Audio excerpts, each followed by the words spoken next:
Start by placing a piston facing up.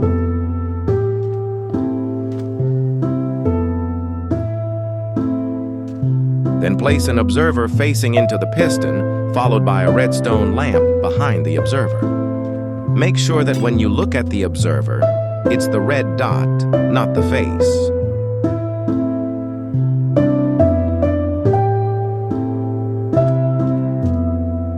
Place a dispenser on top of the redstone lamp.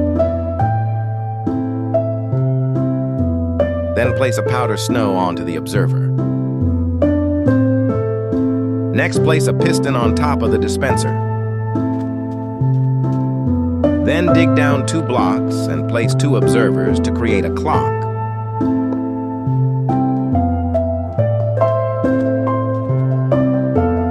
The red dot should be facing up, not the face. Then place another observer below it until you hear the constant click of the observer clock. The 2 arrows should be facing away from each other, and your machine should look like this as of right now. Place a solid block on top of the observers. It doesn't matter which solid block. Then an iron trapdoor. Make sure it opens the other way. I placed mine down wrong. Then place another solid block right here next to this piston. And then add a dropper on top of the solid block. Make sure it is a dropper. Place down an observer. Make sure that the face of the observer is facing upward and the red dot is facing the ground. Then add another observer facing into the observer we just placed. Make sure that the arrow is pointing into the observer clock. Place an observer facing into the dropper so you can see that red dot here.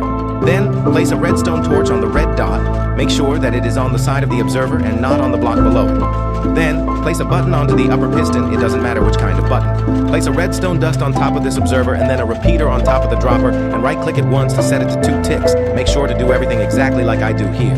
Place some sand on top of the powdered snow. This is important. Your railgun won't work without it. Now, place wine charges into the dispenser. You can put as many as you want. I recommend 4 to 6 stacks, but the more you put, the stronger it will be, I guess. Shoot an arrow onto the front of the trapdoor. But make sure your trapdoor isn't opening like mine, because mine is wrong. You can do as many arrows as you wish, but it might get laggy if you have a bad computer like mine. Make sure to place the block back onto the observer clock so your arrows don't despawn. I placed an iron golem to show how strong it is. And as you can see, it one-shot the iron golem. That was only 1 arrow, by the way. I will also do it on a warden. Again, I will only use 1 arrow. I used about 5.5 stacks of wind charges. And as you can see, it's 1 shot to the warden. That is it for this tutorial. This design was made by Reality. Go subscribe to him. He truly makes amazing stuff. I will link his channel and his video in the description. Subscribe if you want to see more things like this.